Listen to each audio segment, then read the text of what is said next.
Hello everyone and welcome to the next Q&A video with Saif. Today we have one of the more deep questions that you have asked either on the Discord server or in the YouTube comments. And without further ado, we will just dive into it. With me here is Saif, as always. And the question is as follows. Is the idea that a Sotapanna has only 7 grains of sand, wheels of suffering left, an exaggeration, since they still have a lot of craving left, unlike an Anagami? Yeah. You want to give it a first go, or should I start? Do you want to start? Yeah. Sure. To be honest, I do not feel like that's an exaggeration. At least from my point of view, it's quite a big achievement when you reach Sotapati. The tiny grains of sand are, at best, what is left. Let's put it like that. So if you make a breakthrough to the Dhamma, you simply will no longer have suffering arise that previously bothered you at all. And I mean the vast majority of that. It's simply gone. It does not come back. There's no, let's call it, rebirth of any kind of suffering. It's not that you have to deal with it again. It's not like you have to follow central patterns to make the suffering go away. It's not like any of that. It's simply gone. It does not arise any longer.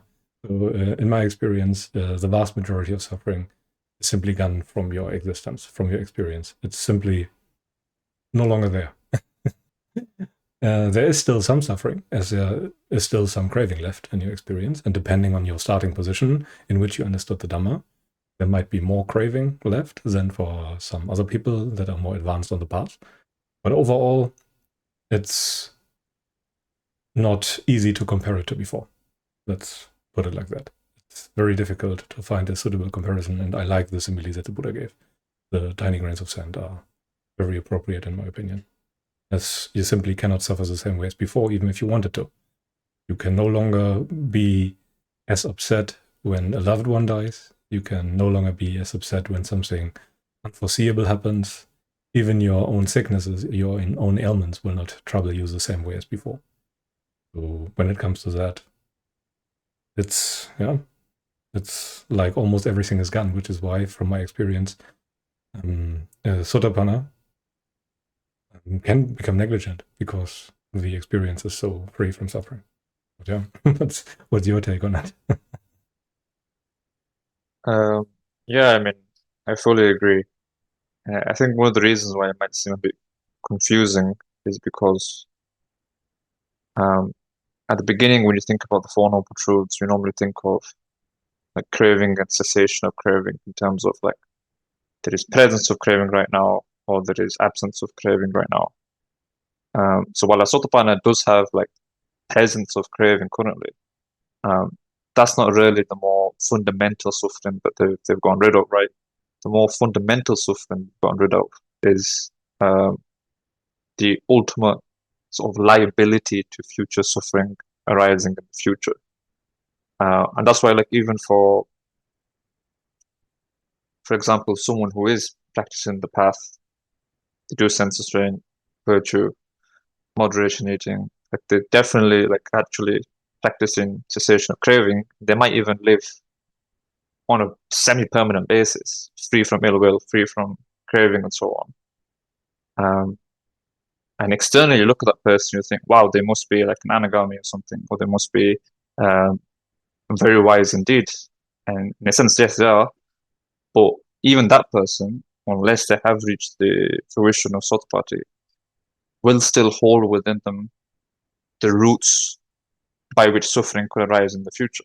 That's not only in this life, but also in future lives, right? Which is why, like, when the Buddha talked about like the Dhamma mirror for an arahant, that the reason why they considered an arahant is not only that there is no craving right now, not only that there is no craving in the future, but that there is also no possibility for rebirth in any of the realms. And it's only when you understand cessation of craving on that level, complete and utter level, that's the only time when you can say you're truly free, in a sense. And that's what the Sotapanna has done compared to anyone below that threshold, even if they have shaved off the manifold levels of craving. That's why, like, a Sotapanna can, even if they still have leftover craving left to deal with, when they look inside of them and they reflect, Okay, do I know the complete and utter extinguishment of craving? They can say, yes, I do. And in that sense, they are free on the most fundamental level from being imprisoned by samsara. And that's why, like, when a Sotapanna reflects on the happiness they've achieved, which is the Himalayas worth of suffering that they've extinguished, it's not the fact that they're dwelling right now free from craving and ill will. It's the fact that they're free from the netherworlds, any birth below the human domain. Whereas the other person I mentioned before, even if they're fully free from craving right here, right now, even for the rest of their life, they cannot say to themselves that I'm free from the nether realms. Even if they then become rebirth in Deva realms for millions of years and so on, they're still fundamentally subject to samsara, whereas Sotapanna isn't. And so they have that confidence. And that's why, like, even the three confirmed confidences in Buddha, Dhamma, Sangha, again, it has nothing necessarily to do with the cessation of craving ultimately, but they do have that confirmed confidence that they know the ultimate way out. Whereas, again, that other person, even if they're dwelling in jhanas, if the Buddha came up to them and said to you, you know, you're not even an arahant, and you're not even on the path to arahantship, which is what the Buddha did sometimes do, they would be confused and they would think to themselves, okay, actually, yeah, even though I'm free from craving in a sense, on the level the Buddha's talking about, which is free in the future and free from rebirth as well, is it on that level? It isn't. And to that degree, they will feel that mental anguish of still being imprisoned, even if they're free for the next million years or something. So you realize that the freedom the Sotapanna has won, it's on that level, on the uprooting of the suffering, and not on the mere presence. And that's why, like, even though externally they may have seemed like they're quite restless or full of craving, internally they know that they're free on that ultimate level, which is what the true level that matters. So I think that's the way that I would focus on it, really. Yeah. And I would say that it's incredibly easy to misunderstand what you're talking about here when it comes to the uprooting of craving versus just the mere absence for possibly millions of years. Those people who have attained the, let's call it, temporary freedom of millions of years of suffering, even nowadays can think of themselves as fundamentally free while not having attained the liberation that the Buddha was talking about. So they have fundamentally not understood the difference between the mere weakening of craving, even if it leads to the absence of 60,000 eons of suffering on end, is still only a weakening. The suffering will be reborn again, the craving will be reborn again. You will assume another point of view within the 5 aggregates. And then it's all back to square zero, so to speak. And that cannot happen to a Sotapanna. He has attained the ultimate freedom. He cannot pick up his suffering again. He cannot start doing or fueling his suffering again. That is impossible, at least only in a limited manner. So he can still maintain it for a while, but ultimately he is free and he cannot pick it up again. So in a sense, I find it a bit difficult to talk about the arising of suffering and craving, simply because it sounds like a passive process, like something that happens to you where you have no real say in the process. I rather like to highlight the active role you play in the process. You pick up your suffering. You willingly engage with it. You start fueling it again.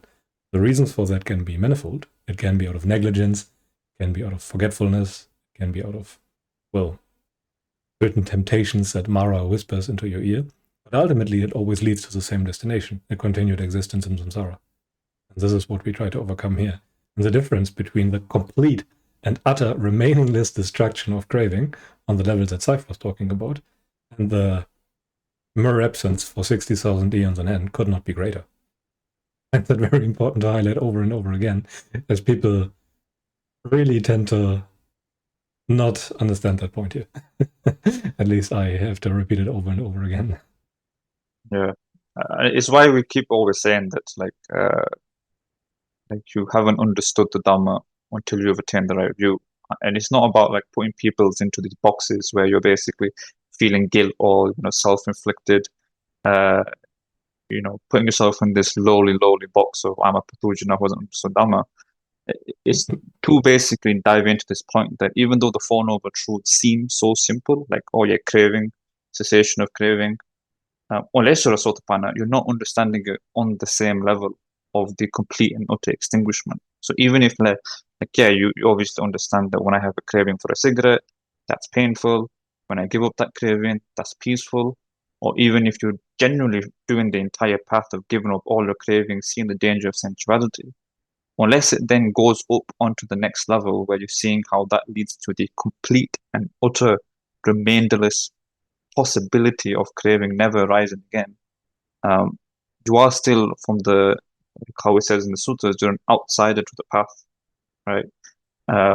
That's why, what I mentioned before, when the Buddha spoke to Bahya, for example, even though Bahya was like purifying craving on the right level and people respected him for that reason, the Buddha didn't say to him not only that he's not an arahant, but that he's not even on the path to arahantship, right?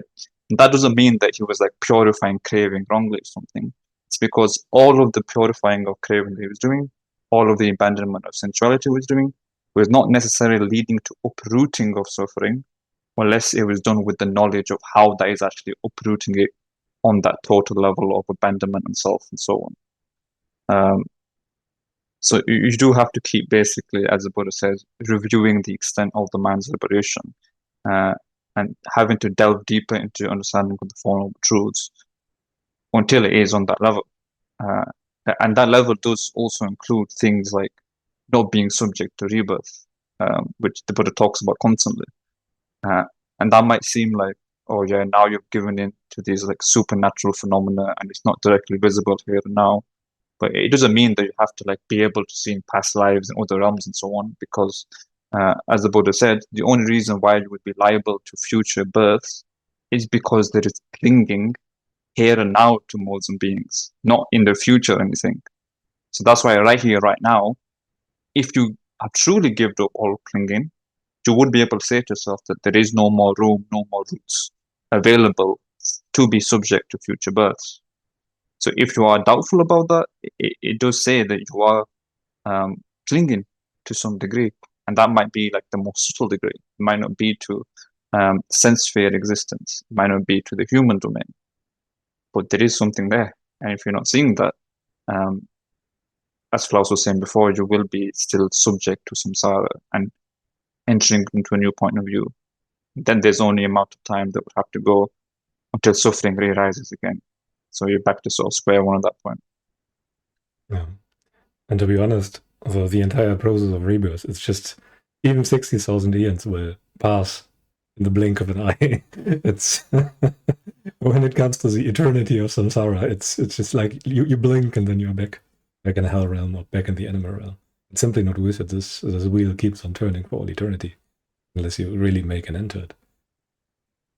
And that really requires you to purify your conduct. I mean, at some point, even if you think back now, your entire childhood, everything that lies behind you, it's just like you wake up someday and then it's all in the past, and you are an old man or a middle-aged man or whatever. And that's just like mundane wisdom as well. Like you talk to any person, like even like a 30-year-old or a 40-year-old, even like speak to 20-year-olds, they say the same thing. Like it's just that, it's just completely gone. That's mundane wisdom. That's not even like Buddhist impermanence or whatever.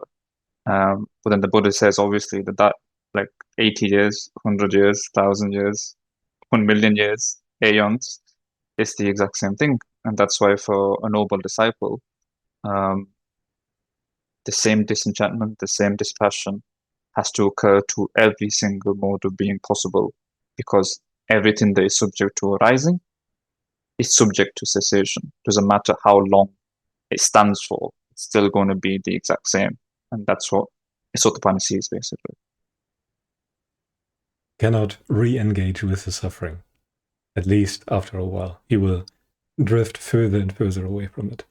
At every point of death or at every major illness, whenever something bad happens in his life, he will drift further and further away from sensuality quite automatically. And the point of death is quite fruitful when it comes to that. Because at that point you are forced to throw everything away. When your senses fail, what will you do if you have understood the Dhamma but to throw everything away? And in the future it will become less and less likely for you to re-engage with the entire mass of suffering. you will not be as susceptible to it. You have seen more and more of the pain that is in it, and you cannot just pick it up again like that. You have burned yourself. And you will maybe do it again if you're very negligent. Then you have a few more rebirths left in you, but ultimately the destination has to be the same. There's literally no other way where it can lead. You will no longer pick it up. You will no longer feel it at some point, simply because it's too painful and you have seen through it. Yeah, this is the common refrain, sort of destined for full awakening for a Sotapanna. And practically speaking, this was also why, like, if you're aiming for Sotapanna, all the things that we're talking about, how radical it is why you have to engage with the practice in a radical way. Because some people sometimes think, like, I don't want to become an arahant, I'm just going to become a Sotapanna and stop there. But the only reason why you would not be wanting to become an arahant is because you're not truly seeing the danger in all these things, like Klaus is saying. You're not seeing the danger in all of sensuality, in all states of being, in even the jhanas and the Brahma Viharas and so on. So if you're trying to stop before that, then you're stopping without having seen impermanence in all sankharas, impermanence in all, sorry, not impermanence, dukkha in all sankharas, and then not self in all dhammas. But that's exactly what a Sotapanna has seen. So it's more like, if you want to become a Sotapanna, you have to aim for arahantship, and then along the way, you become a Sotapanna. And that includes, so like when you're practicing, even though in the suttas it seems like, oh yeah, a lay person came and they had one talk and they became a Sotapanna. Well, for you, it's going to be more likely that you're going to have to be giving up craving quite radically, quite resolutely for quite a while, and then spending time untangling all these wrong views, including all of these things that we're talking about. That craving is just about the presence of craving and not the roots of craving. How to abandon the lie and self in every single phenomena. Those are the things that you need to be doing. And then when you've understood that, because of how radical it is, that's why there's only 7 grains of sand worth of suffering left. You've seen the escape from all of that. I think when we talk about the Four Noble Truths and how craving is a source of suffering and everything, one of the major problems that people have is that they don't really understand what craving entails. How craving is a much bigger term than they usually think of. It includes much more things. It includes craving for views, craving for time material existence. It includes all those very subtle roots, the fetters, everything. Technically, all of that is craving. And you have to throw all of that away, in a sense. And only when you have thrown all of that away can you reach the Sotapanna that the Buddha was talking about. Only when you are truly ready to renounce the entirety of samsara will you make the breakthrough to Sotapanna.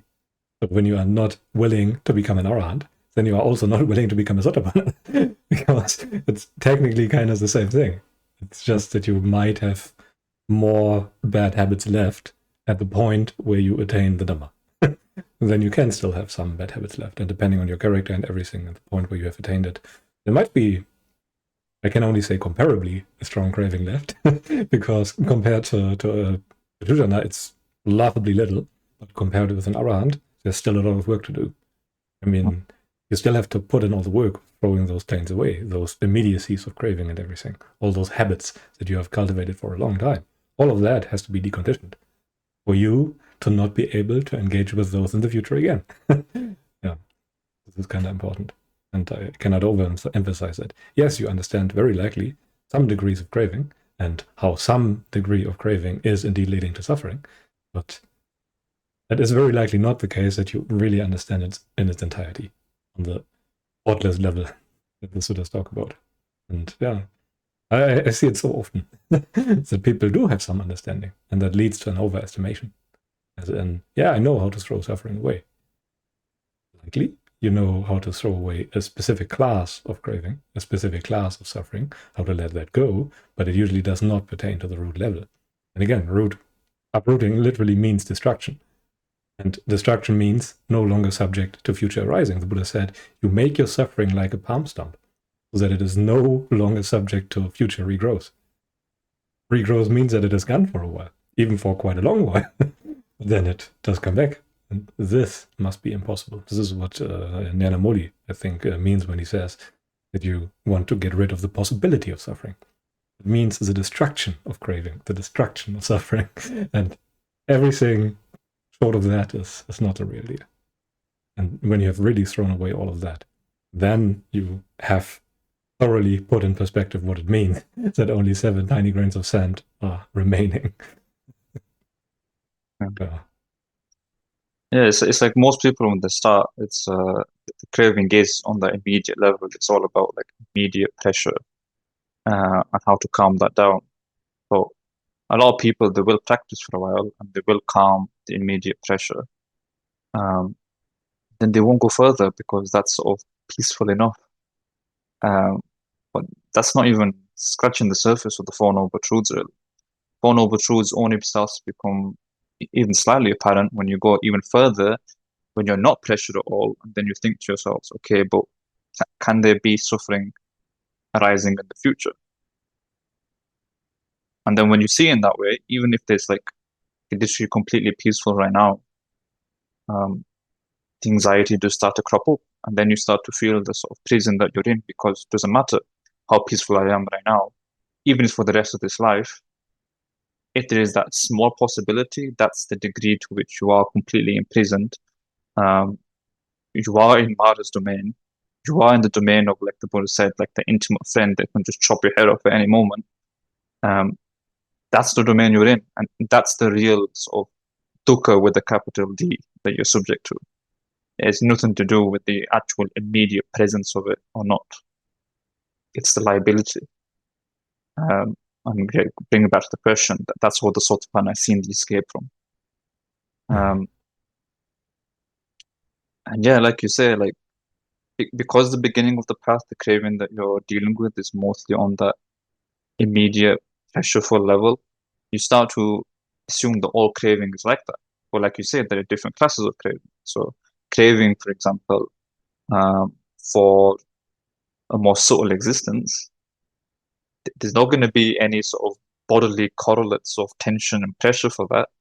Even though the sutras talk about it in terms of like a mania and an obsession, like you can be completely and utterly calm, like completely so, like hardly even a smidge of movement in the body or in the mind, yet that mania is still present.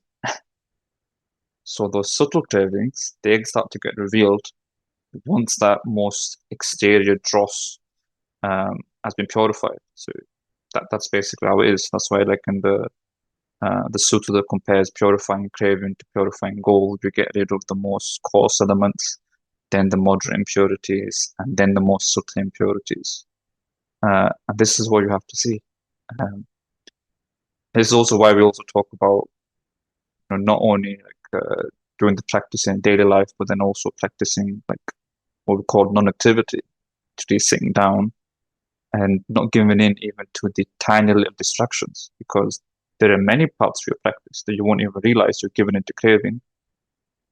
That's going to be how you're fueling your non-sotapati, your non-knowledge of craving. Even things like, the fact that you're having to think about the Dhamma constantly, or read the next book, or just have to do something, anything, even if it's chores or something. That's how you're basically going to keep maintaining your craving, your attachment to being, your attachment to sense sphere existence. And if you're not even able to see that is how you're fueling craving, what chance can you ever have of being able to see the ultimate escape from craving, which is Sotapanna has seen? So yeah, it is quite radical, but also very doable. So yeah, even though we're saying it's very radical, it is very doable as well. It's not like something that you're going to have to necessarily go into a forest for the next 30 years and practice austerities to do. Gradually purifying your intentions and so on. These things will become quite readily apparent. Mm-hmm. Well, all you really have to do is stop distracting yourself from the very Dhamma that we're talking about here. I mean, that's kind of what we mean when we talk about purifying your intentions. I mean, that's a level on which you should do that. But what it means, or what you can think of, is that you should stop all those actions that lead you to looking elsewhere in another direction that is not the Dhamma. When you give in to lustful behaviors or lustful impulses, then at the same time you cannot think about the Dhamma. You cannot be a living example of the Dhamma. When you give in to hateful behavior all the time, then at the same time you cannot direct your attention to the womb of experience, where the Dhamma is kind of situated, where the nature of all things is. And even if you have a subtle urge, as you mentioned, to distract yourself, to keep yourself busy, to work, even to study the Dhamma all the time, or even to actively meditate, that still is a subtle distraction from the Dhamma. You distract yourself from the Four Noble Truths simply through your conduct. It is, as we mentioned over and over, the most proximate fuel of your suffering. And that's what I often mean when I say that we are doing our suffering. We are keeping it on life support. We are keeping it there actively. And we don't see that. And when we truly have understood that, and by the way, this also pertains to the very subtle underlying tendencies that we have been talking about, and not just to your conduct. The conduct is just the very first step. Only when that has been seen, then you truly know how to escape the prison of samsara. You might still be in the prison, but you have found the way out.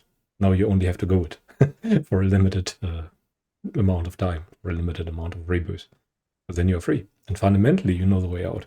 And you will not suffer the same way as before when you have not known the way out. Because not knowing your destiny is the majority of the suffering. Once you have seen that, you're free. Fundamentally free. Not actually free, you might still be in prison. You might have still climbed the walls, dig that tunnel or something like that, but fundamentally, you know when the guards are there, when Mara looks for you, where the spotlights are and everything. That's kind of it. Yeah, because it might sound like what we're describing, like purifying craving this love and so on. It's like, well, isn't that reserved for arahantship? Doesn't even an anagami have its conceit left? But it's not like Sotapanna has fully gotten rid of all of these things. But they have seen where those things lie, the gratification in them, the extent of them, and the way to escape them, which is the difference between a Sotapanna and a Puthujana.